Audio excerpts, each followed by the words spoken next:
Would you like to start a business for only $35? Well, friends from Winner's Circle would like to teach you how in just 3 simple steps. Step 1. Click on the link tgnpodcast.com/winners. Step 2. Join the Winner's Circle chat group. Step 3. Use their blueprint to earn your first $200. Click on the link in the description to start your very own business today. Hey everyone, welcome back to the Golden Nuggets podcast. My name is Nazrin. I have Hanafi and Ami. Hi. Ami. And today we are slightly off setting. We are outside our studio, and it's an experiment that we try in the Golden Nuggets podcast. But for sure, without a guest, it's not complete. So today we have a good friend of ours. We recently met in a Mendaki event. He is a real estate agent, an ex-banker, and a board member of SMCCI, Singapore Malay Chamber of Commerce. And recently he got inducted by AMP, right? Yes. And let's guys introduce him. We have Shami in the house. Shamir Wahid. Shamir Wahid. Yeah. Because ada lagi satu Shamir. Another quite known Shamir. Actually, there's quite a number. Shamir. Okay, Shamir Wahid. Shamir Wahid, guys. Welcome to the Golden Nuggets podcast. Thank you for having me. Alright, so Shami, how are you? Good, Alhamdulillah. And how's things? Busy, but good kind of busy. Okay, Alhamdulillah. So, we have seen you in a few podcasts before this. It's actually been a while since we wanted to have you in our show. Shami is also one of our guests that's in our guest list that we have early this year, right? Yes. Correct. Yeah. Yes. So, this podcast has been long time coming. Okay. Yeah. But anyway, for our listeners who don't know you, can you share who is Shamir Wahid? Yeah. Okay, so my name is Shamir, also known as Shamir Wahid. I used to be a banker with Maybank and CIMB. Okay. Before, over the years, I am now a commercial real estate agent, although I still serve the HDB and private segment because I've been a realtor licensed as a realtor for 7 years. Okay, and now I am focusing more on the shophouse segment. Okay, I belong to a group of Propnex Shophouse Elites team. I see. Okay, which specializes in the shophouse segment. Right. So that's where I'm at. And then, of course, there are a few other initiatives which later on we can reveal more. Okay, definitely. Yeah. So, it's interesting you mentioned you were a banker before, because I think we have never brought in a banker into our show before, right? I don't think so. What do you think? Yeah. No, It's first one. Yeah. First one. Okay. Yeah. So, definitely we have a lot of things we would want to learn from you. Yeah. But first, can you share a bit about your background? Okay. Where did you go to school previously? What kind of education that you need to have to eventually become a banker? How far back you want me to go? We usually go at primary school stage. Wow. Your CCAs. Okay. What do you do? Your free time, stuff like that. Wow. Were you a naughty boy or? Yeah. Okay. Were you a prefect? Okay, so if I go back that long, right? So I didn't come from like a good primary school. It was just a neighborhood primary school in Ang Mo Kio called Jingshan Primary. Jingshan, okay. Yes, I was a prefect then. Because you look one. So are you always caught by the prefect? No. Sometimes. So I was a prefect in primary school, and I did not say fantastically in my PSLE. It was still quite okay lah, decent enough. So from Ang Mo Kio, I went to St. Gabriel's Secondary. St. Gibbs, Okay, in the express stream. I think I did pretty alright in secondary school for my O levels. I could have gone to a better junior college. Okay. Say Anderson Junior College at that point in time, which is nearest to Ang Mo Kio, but I chose to stick with Catholic Junior College. I see. Okay. Brothers of St. Gabriel, right? Catholic schools. So, because I was from Montfort. So, So affiliated. Because my first 3 months were with Catholic Junior College, so I kind of liked the school. Okay. Although my results could have taken me to a better junior college, I decided to stay in Catholic. Which my parents were not too happy about it. But ada hikmahnya lah sebaliknya. So in Catholic Junior College, I did the physics, econs and CMATs combination. But I didn't do well for my A-levels. Okay. So my GP was like C6. Okay. And my results were like triple D. So I couldn't get into any local university. So after that, at 18 lah, kira kan NS you played around a lot lah. So NS pun I played around a lot. Okay. I was at Tekong all the way, but not as a BMTC instructor. But I was they call it CISPEC back then, School of Infantry Specialists. As The sergeants. The sergeants. So I'm sort of in between. You have a little bit of like leadership skills, but at the same time you like to be closer to the ground, closer to the men. So that was kind of like my personality back then. But I kind of knew that I wanted to go into finance.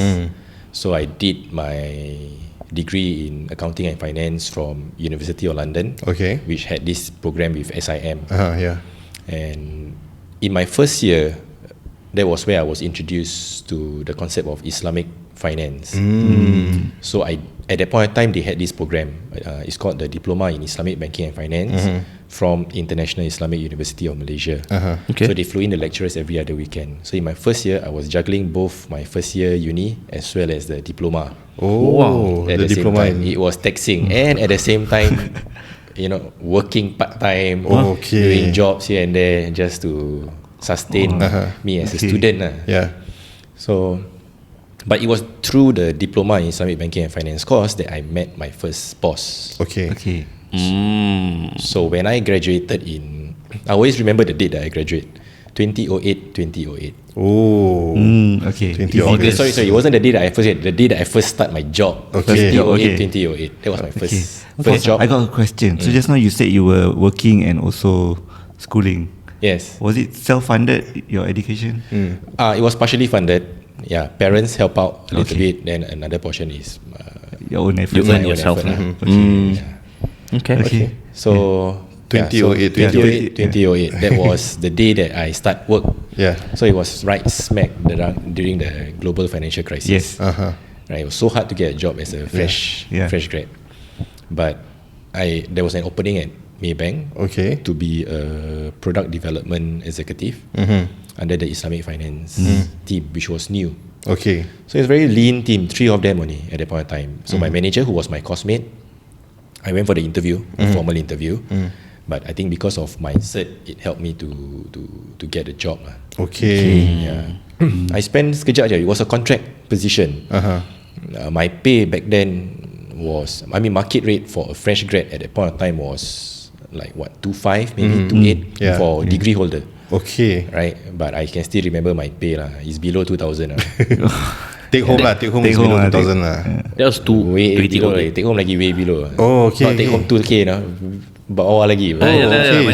So your gross is 2K, lesser than 2K. So of course I can't reveal the exact figures, but I just know that it's below 2K lah. My father was a driver at that point in time. I always get remarks bapak kau driver kerja gaji lebih besar daripada kau. No, but that was my foot in, you see. So when I got in, that's when I network. You just get to know as many people in the industry across the different banks. I was there for just 9 months. Oh, okay. Not even a year. Not even a year. 6 plus. Sorry, maybe close to a year. Maybe close to a year. Before an opportunity came at CIMB, which was also starting up their Islamic banking team. Also same thing, three of us. So product development also. That one they call it an executive. Because not specific to product. Because CIMB was new to Singapore at that point in time. So I knew that it was an upcoming bank. They are known for their investment and corporate banking at that point in time, but not known for their retail. Maybank has been here longer than CIMB, and they are known for their retail banking. Not so much on the corporate side. When I was with Maybank as a product development executive, we were more focused on the retail side of things. So when it comes to product development, the first Islamic fixed deposit by Maybank was partly due to the efforts that I put in back then. So is that product still available in the market right now? Yes, it is still. So that's where I guess I kind of developed my knowledge in running a business. From there. Yeah, from there, because technically we are a startup, we are a baby. The department itself is a baby, right? Yeah, the department is a baby. Yeah, that makes sense. I mean, they launched their normal savings account back then in 2005. Yeah. So 3 years in, then technically they don't have the Islamic fixed deposit yet, just the normal fixed deposit. So you have to understand how a bank makes money, right? Yeah. I collect money from depositors and I pay you in Islamic terms a hibah. Yes, correct. Yes. Now I got 100 million worth of deposit which I've collected. Takkan I nak biarkan duduk diam-diam, right? Yes. So I need to deploy them into assets. So these assets can be in the form of like investments. You buy bonds, you buy Islamic bonds, sukuk they call it, and then you could extend financing to corporates, and then you charge them a certain profit rate. On top of that, whatever we earn, then we pay out. The net difference is our profit Revenue, yeah. Yeah. So that's how the banking 101 basically, Yeah, right? correct, yeah. Banking 101. But because it's a small department, you touch all aspects of the business. Yeah. Yes. Right? Product development, right? Yes. Right. From conceptualization Yes. to P&L, The cycle, yeah. present it to the committee approve, then after that comes down to marketing side, you need to train your sales folk, how does the Islamic FD work, what are the kind of FAQs you need to launch, what kind of marketing campaigns you want to roll out, what percentage we're going to roll out for this particular 3 days promo period, then after that we gain traction, then how do we keep it sustainable. So it was like a new business, even at Maybank. And CIMB wanted to do the same, but the focus was more on the corporate side of things. Okay. So within that 9 months, you have already launched that product. Yes. From conceptualization to launching the product, it's in that 9 months. Yeah, it was like partially started already. Okay. So I kind of like helped with the back end to develop it further. Is this the one where every month you just deposit like at least $50 and then every month? No, not that one. Oh, not that one. That one came a bit later. Okay. This is the one that you park in, say $10,000 or $20,000 for a period of 3, 6, 9 or 12 months. Then we pay you out a certain hibah. Okay. That was the product at that point of time. But at CIMB we developed even more products. Okay. So I was even doing sales at CIMB. Okay. Wow. So before we talk about CIMB, right? What is the difference between the interest given by the banks on the normal fixed deposit and also the hibah that's given from the Islamic banking perspective? Oh, okay. So in a normal fixed deposit, you park in $10,000, say for 12 months, and I promise you an interest rate of 3.2%. Yeah. Okay. So and that is guaranteed. I will give you the 3.2%. But in Islamic banking, I cannot guarantee that I will give you the 3.2%. Okay. But based on historical trends, I've given before 3.2%. So I will then decide whether I want to give you or not. And that's the word give is where the contract differs. Yes. One is I promise you that I'll pay you this interest. The other one is I will give you, but it's indicative. May or may not give.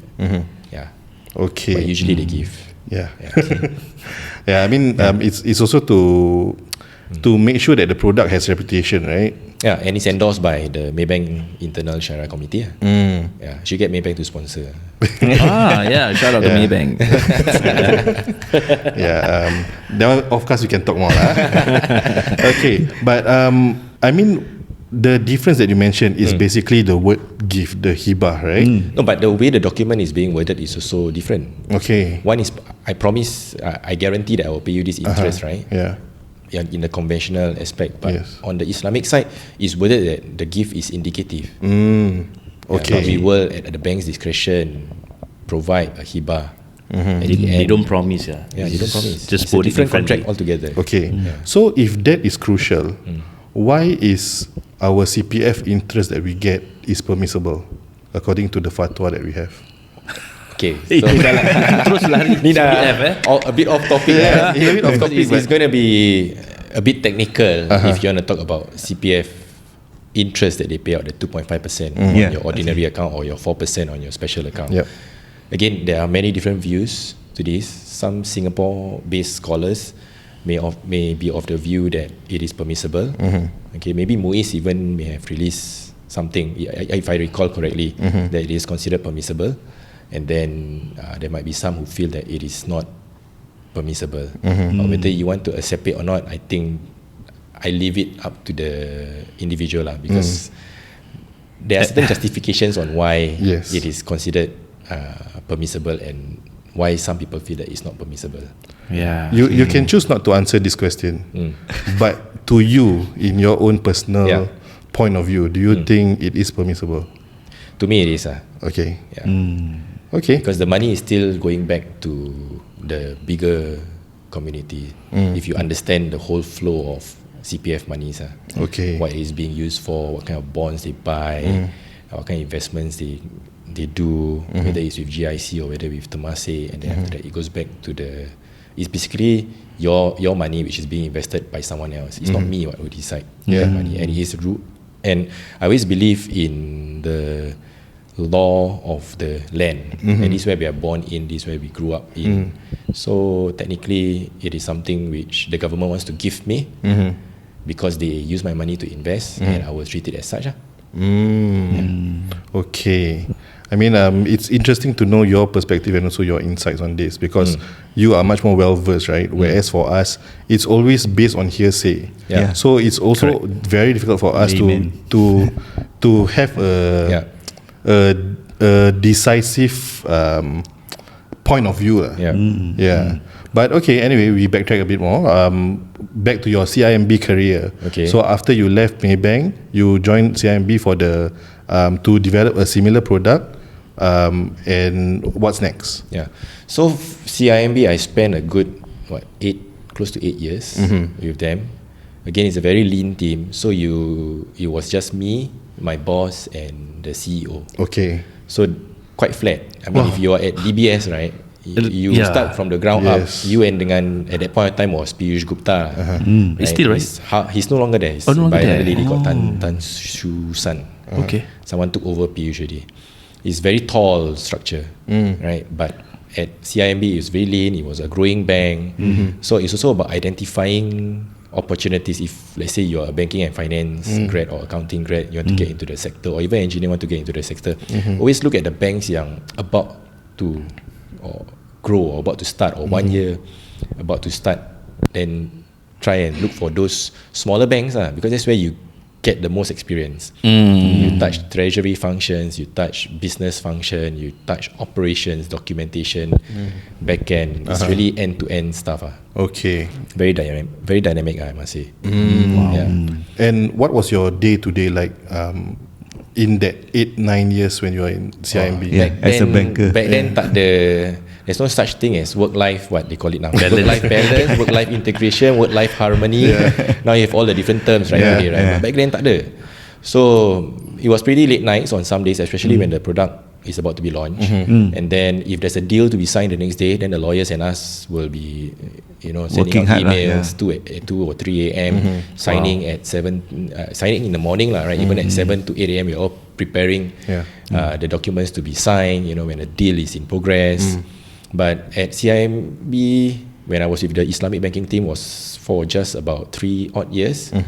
One of it was to develop the retail proposition, and then the bulk of it was still trying to deploy the deposits which they have collected. So I was quite aggressive in doing sales together with the client coverage team to educate listed companies, bigger companies, on why they should be taking on Islamic financing at that particular point of time. So some of the known deals in the public space, Goko Land 50 million, Ascendas REIT 75 million, CDL bond a few hundred million there. So those were the kind of like corporate financing that we were doing at the Islamic. But on the side, that means maybe during the day I'm meeting all these clients, pitching, just preparing all the term sheets and whatnot. But maybe the later part of the day, after dinner or what, you're working on the product development for the retail side, preparing the business case, trying to present to the committee, because there's a certain timeline, right? The committee meets in next year, January. So you need to prepare everything beforehand, justify why we need to launch this product into the market, what are the kind of SOPs you need to have in place. So it was quite taxing but rewarding. Yeah, of course the pay was one. The bonuses were another. But we were still at the Islamic banking arm. We were still like not say front line. We were more of like a middle office.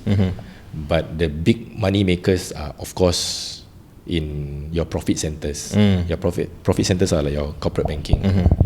And that's when I made the switch to corporate banking. I halfway. see. Okay. Yeah. Okay. I mean, it's interesting. A lot of, now a lot of people are talking about sustainability within the financial system. In terms of Sharia compliance, it's much more sustainable, right? And that is a thing that is attracting a lot of other non-Muslim business owners to be actually looking into Islamic banking or Sharia finance. Okay. My question is, what was the pull back then? Because right now they are much more educated in that, but what was the pull back then for you to be able to bring in such clients? Yeah.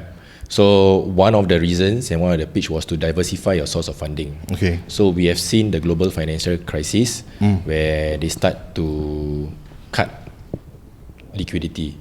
So meaning that if you are a corporate, maybe you're banking with say DBS or UOB at the point of time, and for whatever reasons, because of the credit crunch, they decide, I think I can give you 100 million, maybe I cut to 50 million. Yeah. Okay. Right? So it's always good to have another bank and another source of funding from a different source, Okay.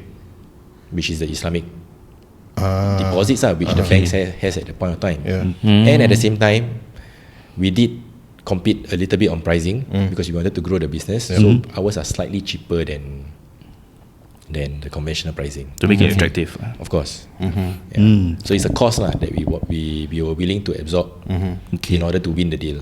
Okay. Like understanding the intricacies of the banking, right? Yeah. Especially the Islamic finance and the contract and so on. Yeah. Is it possible for any individual to create or start their own banks? Because I saw a movie on this before. I think Ireland or something. I can't recall. Or is it UK, right? Somewhere there. And then I think it is possible, but it's whether the regulators wants to give you the license. Whether you have the deep pockets to go and start it up. Okay. Yeah. But of you course, need the deep pockets. Yeah, the deep pockets is the part that no layman people. Waiting for you. So DBS did do that. The idea was to set up. At that point of time, baru je launch was Islamic Bank of Asia. But after some time, you see, it's not sustainable. Yeah. Right. As a business, it wasn't sustainable. That's why they closed it off eventually. Okay. Right. So when I moved to corporate banking, at the same time, I already saw kita growth rate, it was fantastic for the 3 years. Yeah. Right. I think I can't remember exactly the figures. Maybe 5 million in terms of revenue or profitability. I can't remember. But we did a good job in that 3 years, and we were wanting to launch the retail side of things. Yes, collecting deposits are easy. Yeah. Just play the rates. Yeah. You will get the deposits in. But now, when we lend to bigger corporates, the risk profile is different, or even to the SME side, the risk profile is different. We definitely need the steady kind of like financing, which is actually your mortgages. The rates are lower, but they are sticky, you see. They are stuck with you for the next 20, 25 years. Yeah. But for the corporates or the SMEs, maybe 5 years, 3 years kind of like term sort of structure. Then coming to the end of the 3rd year or coming to the end of the 5th year, that's when we will be like scrambling. We takut lose this asset, takut another bank win over the case. Then we'll be scrambling, you see. Because now, if let's say they pull out and say, sorry, we're not going to refinance with you anymore, we're going to go with Maybank. Then we lose 100 million just like that. It's like the deal is done. Then our deposit masuk balik, So having deposits, high deposits is can be a good and can be a bad thing. So it's about balance. Balancing. Yeah. So I kind of saw that trend. Okay. That we're gonna reach a plateau. The story isn't selling anymore. The hook isn't working anymore at that point of time. Okay. So, but I saw opportunity in the corporate banking space. But because I've interacted with so many people and so many touch points, it was a casual conversation with this lady. I call her Maddie lah. So I was working with her on this deal, but she had her staff was working with me originally, and then her staff resigned. Okay. And I asked Maddie, so who's replacing your staff that will be working on this deal? Because there are a few things to follow up on. She didn't ask me, she didn't tell me that, we've already identified another candidate, or we might shift someone internally. She asks me, why are you interested? Terus ting. It's like balik rumah, solat, ask my wife, ask advice from close friends. Let's go. Then I met her, then I told her, yeah, I think I'm interested. So when another department wants you, your boss cannot say no. Okay, you can negotiate timeline, but I want to go already. So macam football player, you want to go transfer. So I transfer department to corporate banking. That's when I dealt with the developers in real estate. Okay. And that's when my interest in real estate start developing. There you go. That's how the story goes. That's where the real estate come in. Okay, so before we talk about the real estate, the corporate banking side, right? Okay. Why wasn't it sustainable at that point of time in terms of Islamic banking? And a lot of banks eventually closed down the Islamic banking products.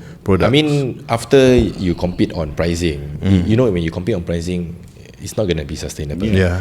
Right? So how long more you want to sustain potong minus 0.10% or 0.2% on a deal, and how long more you want to incentivize your depositors by paying high hibah rates, right? So then at the point of time, the market start opening up again. So it was quite easy for the corporates to get similar terms to the Islamic, but Islamic also requires you to do more documentation work, a lot more understanding. So you have to put yourself in the shoes of the CFO of the company, right? Look, on the table right now, I have one Islamic option at 3% over 5 years, and conventional option at 3% over 5 years. Which one will you choose? So the CFO, it'll be easier to justify the convention. I've done it before so many times. So used to it, right? Why I want to go through all the trouble and present to my board? And Islamic concept, explain what is murabah, buy, sell, commodities, and all that kind of stuff. What? So after that they caught on, right? They caught on because we've been doing education, right? Yes. They do seminar and all that kind of stuff. So after some time they kind of understood what the concept is, then they realized how much work it entails, and then probably this is my suspicion, internally they'll be telling their boss, you want to go through all this effort to save 0.1%, you think it's worth it or not? That's true. Okay. Of course it makes great headlines. Right. So that means maintaining your clients is not really much of an issue, but more client acquisition is the main issue lah. Yes, for sure. Okay. Until today, client acquisition is an issue. I think that goes for all businesses lah. But at the same time, they were wanting to launch the retail arm, right? They managed to launch the deposit equivalent.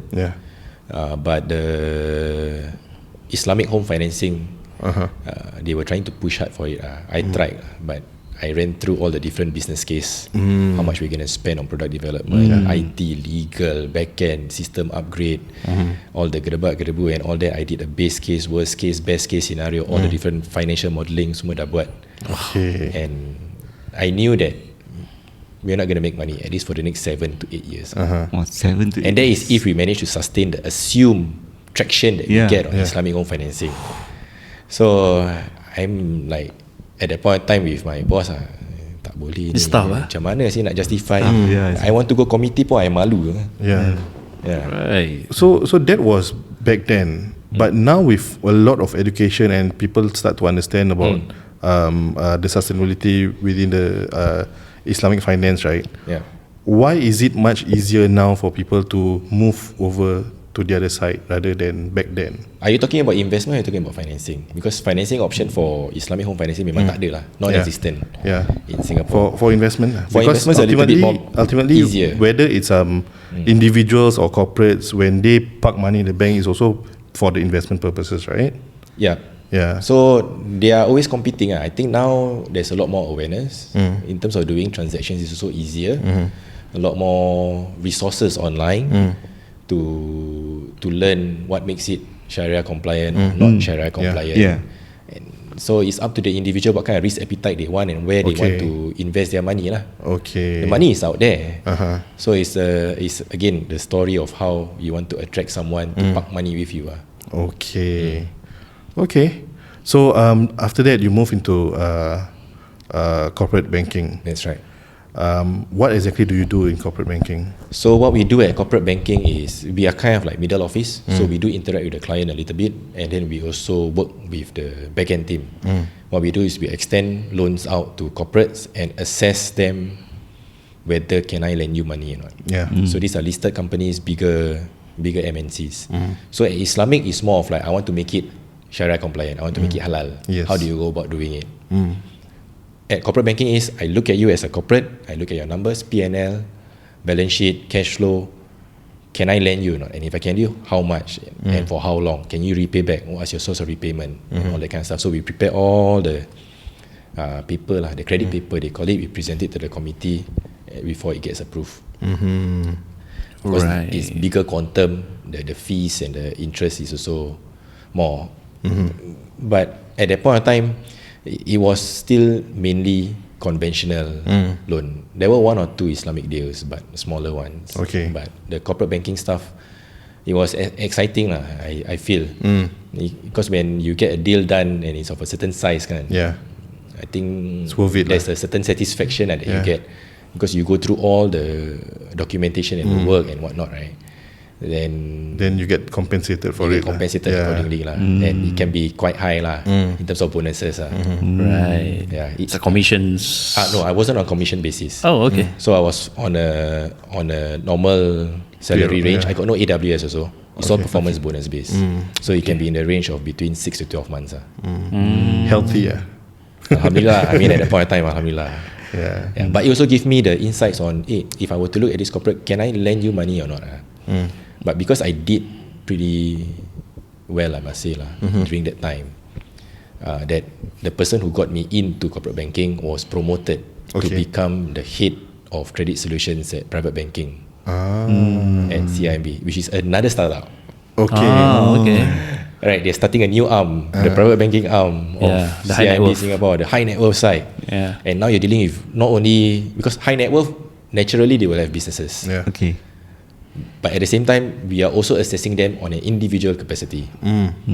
So, as I guess luck has it I moved up to private banking.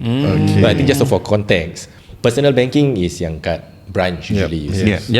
And then in between you have your different terminologies. Different banks use different terms. Some use affluent banking, some use premier banking. Some use preferred banking. But once you are at private banking, you're at the top lah. Kirakan dalam bank minimum USD 2 million is down there doing nothing actually.